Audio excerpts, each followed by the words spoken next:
कभी तुमको ऐसा लगे, आप लोगों के जीवन में भी कभी ऐसा लगे कि मुझे भोलेनाथ जी का आज तक दर्शन नहीं हुआ, मुझे राम जी का आज तक दर्शन नहीं हुआ, मुझे आज तक भगवान कृष्ण का दर्शन नहीं हुआ, मुझे आज तक भगवान का दीदार नहीं हुआ, भगवान का दर्शन नहीं हुआ। तुम्हारे मन में अगर कभी ऐसा लगे तो एक बार 7 दिन का पूरा नियम ले लो। 7 दिन का पूरा नियम। कैसा नियम? सुबह से उठूंगा, सुबह से उठूंगी, मुख धोया ना धोया, कुछ खाया ना खाया, पलंग पर बस उठ के बैठी। जिसको अगर शंकर भगवान का, राम जी का, कृष्ण भगवान का, लोग कहते हैं क्या भगवान का दर्शन हो सकता है? 7 दिन का नियम धारण करो। सुबह उठो, पलंग पर उठते से ही सबसे पहले भगवान राम, कृष्ण या शिव जिसका तुमको दीदार करना है उसका 5 बार 7 बार नाम का उच्चारण करिए, उसको पुकारो। आप नहाए ना नहाए। एक पत्र कल आया था, दतिया की कोई माताजी ने लिखा था, पत्र बड़ा अच्छा था। उस पत्र से केवल दतिया वालों का नहीं, संपूर्ण जितने श्रोता कथा सुन रहे हैं सबके लिए उस पत्र में बात है। केवल एक दतिया वालों के लिए नहीं, संपूर्ण। उस पत्र में किसी ने, माताजी ने लिखा था, गुरुजी हमें ये पूछना है कि हम स्त्री हैं, हम नारी हैं, और स्त्री महीने में रजो धर्म से हो जाती है, रजस्वला हो जाती है। कल का पत्र है वो, स्त्री रजो धर्म से हो जाती है, रजस्वला हो जाती है, रजो धर्म में आ जाती है महीने में। गुरुदेव उस समय पर वो ना मंदिर जा सकती है, ना भगवान के लिए कोई कार्य कर सकती है, ना वो कोई अच्छी जगह पर पहुंच सकती है। तो हमें केवल इतना सा पूछना है कि उस रजस्वला धर्म के समय पर क्या हम भगवान का नाम ले सकते हैं कि नहीं? मंदिर नहीं जा सकते, शिवालय नहीं जा सकते, यज्ञ में नहीं जा सकते, अनुष्ठान में नहीं जा सकते, हम कहीं पर भी अच्छी जगह पर नहीं जा सकते, तो क्या हम भगवान का नाम ले सकते हैं कि नहीं ले सकते? तो महाभारत का चरित्र उठाकर देखिए, द्रौपदी का 3 दिन जो धर्म, और दुशासन ने चीर खींचा, द्रौपदी का बाल पकड़कर दुशासन सभा में लेकर आ गया। 3 दिन का रजो धर्म है द्रौपदी का, और बाल पकड़कर दुशासन सभा में लेकर आया। और द्रौपदी ने सबसे निवेदन करा, द्रौपदी ने सबसे कहा, सबसे प्रार्थना करी, सबसे बोला, पर कोई साथ नहीं दिया। तब गुरु बाबा के कहने पर द्रौपदी ने भगवान कृष्ण को पुकारना प्रारंभ करा, भगवान को आवाज लगाना प्रारंभ। अब ये प्रश्न का उत्तर है तुम्हारा। पलंग पर भी पड़े हो ना, तो भगवान का नाम लेने में कभी संकोच मत करना। बीमारी में भी पड़े हो ना, भगवान का नाम लेने में कभी संकोच मत करना। बीमारी में, मल और मूत्र में भी पड़े हो तो भगवान का नाम लेने में कभी संकोच मत करना। और अगर आप रजो धर्म में भी हो, पूजन नहीं कर सकते, कहीं जा नहीं सकते, पर नाम लेने में कभी संकोच मत करना, क्योंकि जीवन का क्या भरोसा, जीवन का क्या भरोसा? मंत्र जाप, नाम जाप, स्मरण, भगवान को पुकारना, भगवान का नाम लेना, ये बंद नहीं। अरे खाना ना छोड़ा, पीना ना छोड़ा, हरि भजन क्यों छोड़ दिया, जाना ना छोड़ा, आना ना छोड़ा, फिर सत्संग जाना क्यों छोड़ दिया। भगवान का नाम लेने में, भगवान का स्मरण करने में, भगवान का कीर्तन करने में, हाँ आप श्रेष्ठ जगह पर मत जाइए, किसी वस्तु को मत छुओ।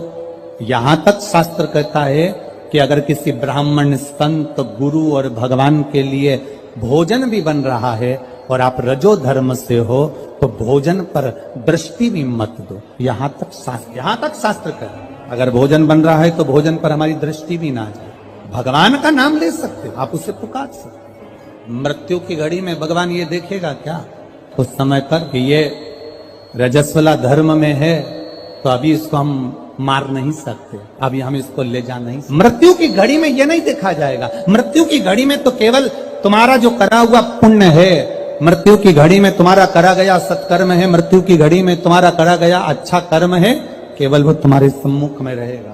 पुकारो, भगवान के नाम को पुकार सकते हो, बुला सकते हो परमात्मा को, पुकार सकते हो परमात्मा को, बोल सकते हो भगवान को। शिव कथुयशा ने अपने पिता के कहने पर पार्थिव शिवलिंग का निर्माण किया। बहुत सावधानी से सुनना, रजस्वला धर्म के अंतर्गत नारी भोजन भी बन रहा है तो उस पर दृष्टि ना दे। रजस्वला धर्म के अंतर्गत नारी पूजन वाली जगह पर ना जाए। रजस्वला धर्म के समय पर नारी अच्छे कर्म की ओर ना जाए। पर रजस्वला धर्म भी अगर तुम्हारा है, कोई बीमारी भी तुमको है, कोई रोग में भी तुम पड़े हुए हो, पर भगवान का नाम लेने में कोई दोष नहीं है। भगवान का नाम तुम कभी भी ले सकते हो जब तुम्हारी मर्जी। 7 दिन का नियम धारण करो। सुबह उठो, भगवान का नाम लो, स्नान करा, पूजन करो, बाबा के मंदिर में जाके 1 लोटा जल समर्पित करो, घर आओ, भोजन करो।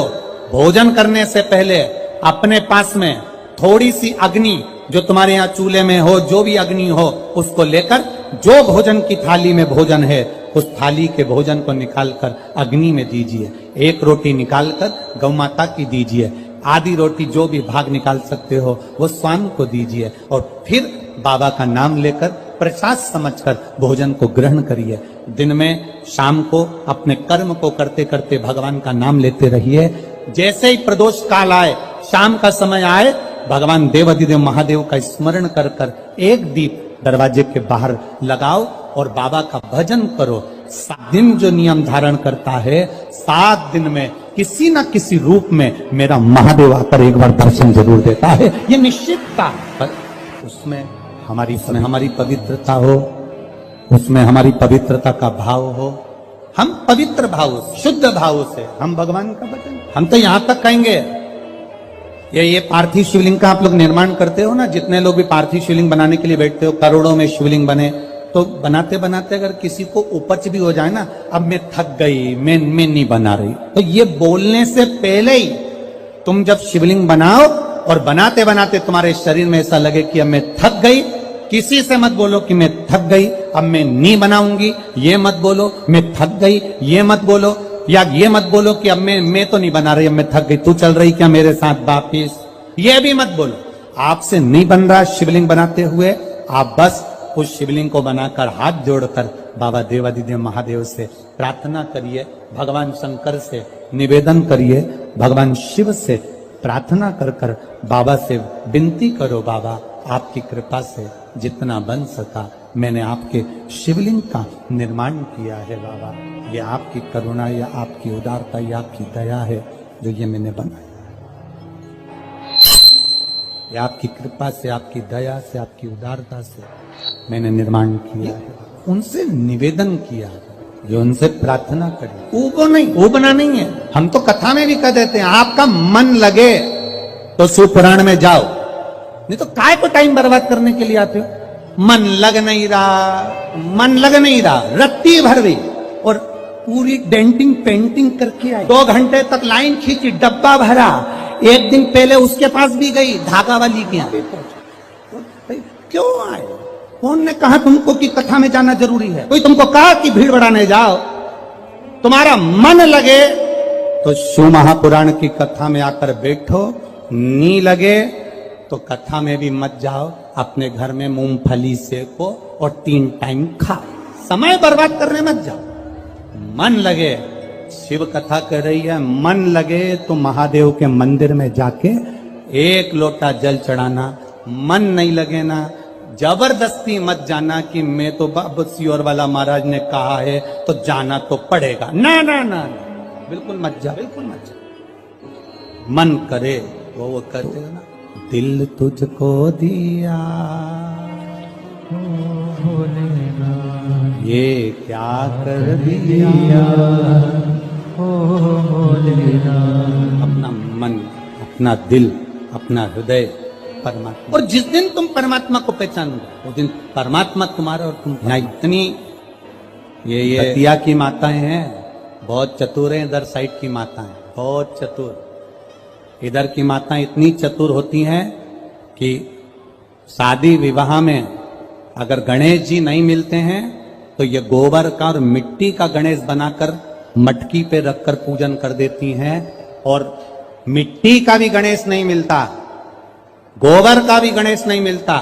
तो यहाँ की माता इतनी विद्वान है कि गुड़ की ढेली को तोड़कर आधी ढेली का गणेश जी बना देती और आधी ढेली का भोग लगा देती। और गणेश सरकार सही है, यहाँ की माता इतनी विद्वान है कि गुड़ की ढेली को, आधी ढेली को फोड़कर गणेश जी बना देगी, और आधी को हमारे यहाँ महाराष्ट्र में भी कहते हैं महाराज, गुलाचा गणपति और गुलाचा मेवा, मतलब गुड़ का ही गणपति और गुड़ का ही नैवेद्य भगवान को भोग।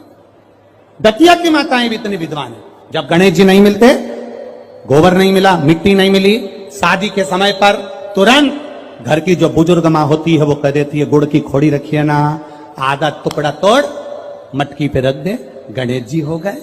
भोग लगाने के लिए कुछ भी नहीं है ना, जो आधा गुड़ का टुकड़ा है ना उसी को भोग लगा दो।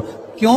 गुलाचा गणपति और गुलाचा नैवेद्य, भगवान गणेश भी यही है और भोग भी उनका यही। ये हमको बूढ़ी माता पहचान गई कि गुड़ की ढेली में गणपति है, और पूरे शादी में वो गुड़ का गणेश पुजाता रहा, पुजाता रहा, पुजाता रहा, और गणेश जी भी आशीर्वाद देते रहे, क्योंकि वो बूढ़ी माँ ने पहचान लिया कि मैं गुड़ की ढेली में भी हूं।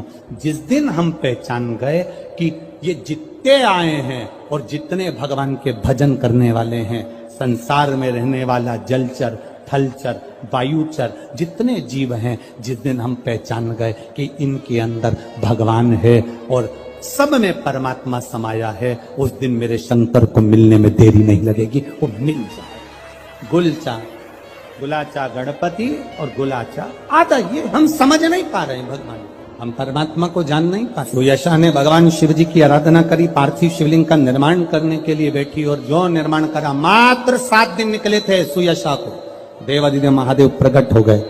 मांग सुयशा, क्या चाहिए तुझको?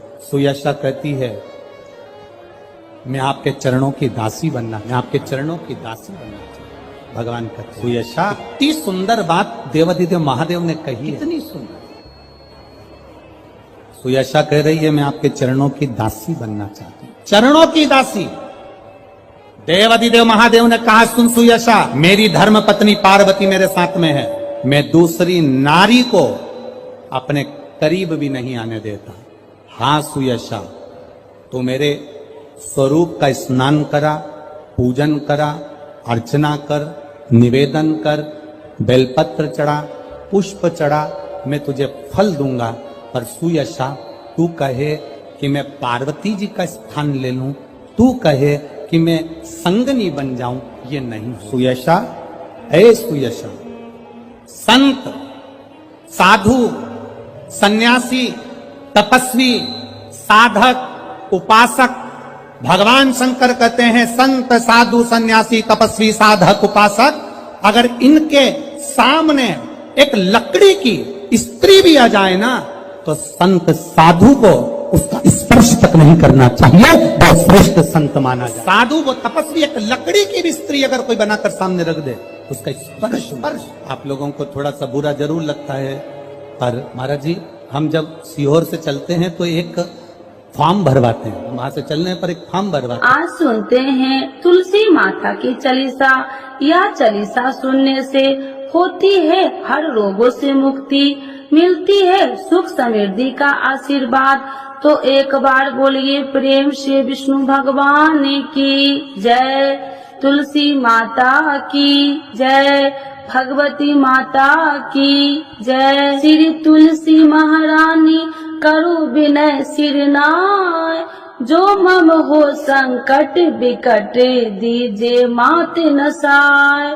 नमो नमो तुलसी महारानी, महिमा अमित न जाए बखानी, दियो विष्णु तुमको सम्माना, जग में छायो सुयस महाना।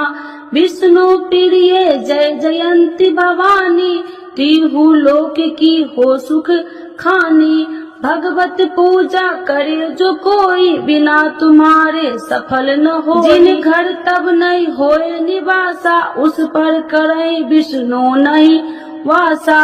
करे सदा जो तब नित सुमरन, ते ही के काज होए सब पूरन। कार्तिक मास महात्म्य तुम्हारा, जाको जानत सब संसारा। तब पूजन जो करे कुमारी, पावे सुंदर बर सुकुमारी। करे जो पूजा नित प्रति नारी, सुख संपत्ति से होए सुखारी। वृद्धा नारी करे जो पूजन, मिले भक्ति होवे पुलकित मन। श्रद्धा से पूजे जो कोई, भव निधि से तर जावे सोई। कथा भागवत यज्ञ करावे, तुम बिन नहीं सफलता पावे। छायो तब प्रताप जग भारी, ध्यावत तुम्हि सकल चितधारी। तुम्हि मात यत्र तंत्र में, सकल काज सीधे होवे क्षण में। औषधि रूप आप हो माता, सब जग में तब यश विख्याता।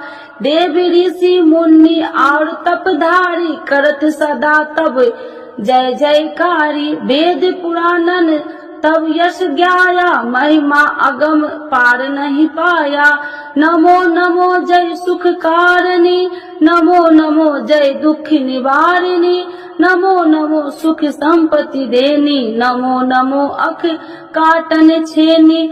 नमो नमो भक्तन दुख हरनी, नमो नमो दुष्टन मद छेनी। नमो नमो भव पार उतारिणी, नमो नमो परलोक सुधारिणी। नमो नमो निज भक्तन उबारिणी, नमो नमो जन काज सवारिणी। नमो नमो जय कुमति नशावनी, नमो नमो सब सुख उपजावनी। जयति जयति जय तुलसी माई, ध्याऊ तुमको शीश नवाई। निर्जन जानी मोहि अपनाओ, बिगड़े काज आप बनाओ। करूँ विनय मैं मात तुम्हारी, पूरन आशा करूँ हमारी।